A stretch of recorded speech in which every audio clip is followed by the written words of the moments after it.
మబ్బుల్లో నీళ్ళట మీవి, అవి చూసి కుండలో ఆల్రెడీ జగన్మోహన్ రెడ్డి గారు పట్టి పెట్టిన నీళ్లు వలక పోసుకోవడానికి జనం ఆంధ్రప్రదేశ్ ఓటర్లు సిద్ధంగా లేరు.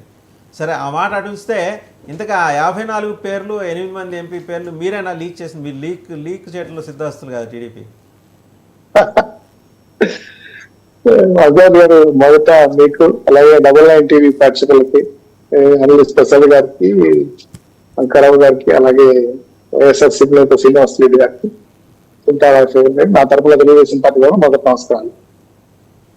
అంటే మాదిరి ముఖ్యమంత్రి, మా బటన్ ముఖ్యమంత్రి, అలాగే ప్రజల ముఖ్యమంత్రి అయిన జగన్మోహన్ రెడ్డి గారు అనేక రకమైన వ్యూహాత్మకమైన ఎత్తుగడలు ఈ మధ్య ఓటమి అయితే వేస్తున్నారు.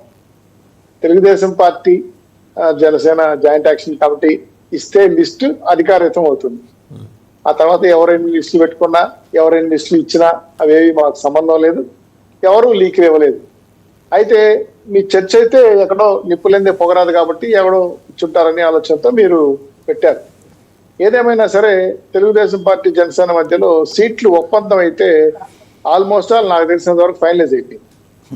అవి మీరు చెప్పిన అంకెలు కాదు, వేరే అంకెలు ఉన్నాయి, అవి నేను చెప్పడానికి లేదు, నాకు అధికారం ఉంది. అయితే ఎప్పుడైతే జనసేన తెలుగుదేశం పార్టీ పొత్తుతో ముందుకెళ్తున్నాయో ఆ రోజు నుంచి తాడేపల్లి షేక్స్ స్టార్ట్ అయింది. మరి జగన్మోహన్ రెడ్డి గారు ఎందుకు ఓడిపోతాన భయంతోనా, లేకపోతే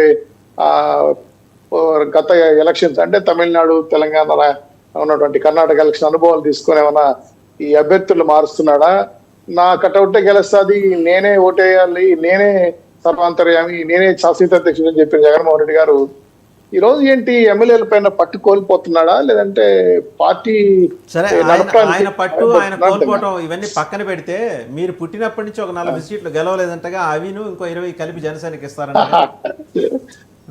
అయ్యే ఏమో సార్, గుర్రం ఎగరావచ్చు, 40 సీట్లు ఏమో సార్, 150 సీట్లు గెలవచ్చు.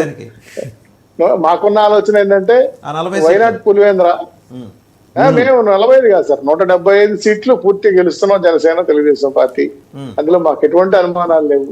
కాకపోతే ఏంటంటే మా జగన్మోహన్ రెడ్డి గారికి అయితే మాత్రం ఐపాక్ సర్వేలు అవి ఉన్నాయి కాబట్టి, సజ్జల రామకృష్ణ కొడుకు వాళ్ళు చేసిన సర్వేల వల్ల కొంత పూర్తి స్థాయిలో మనం ఓటమి అంచుల్లోకి వెళ్ళిపోయాము. 24 తర్వాత వైఎస్ఆర్సీపీ పార్టీ ఉంటుందా లేదా అనే క్వశ్చన్ వాళ్ళలో ఉండటం వల్ల ఏంటంటే కొన్ని మీడియాల ద్వారా లీకులు, మీరు మంచి పాయింట్ చెప్పారు. ఎందుకంటే పవన్ కళ్యాణ్ గారు కూడా అన్నారు,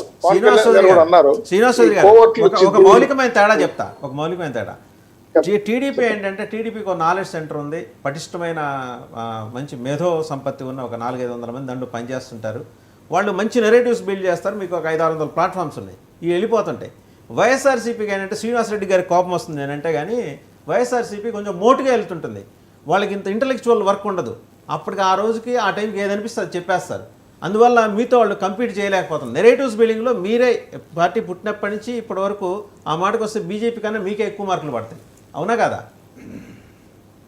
మీకు అభిప్రాయం సంతోషమే, కానీ ఈ మధ్య జగన్మోహన్ రెడ్డి గారు కూడా అప్డేట్ అయినారు.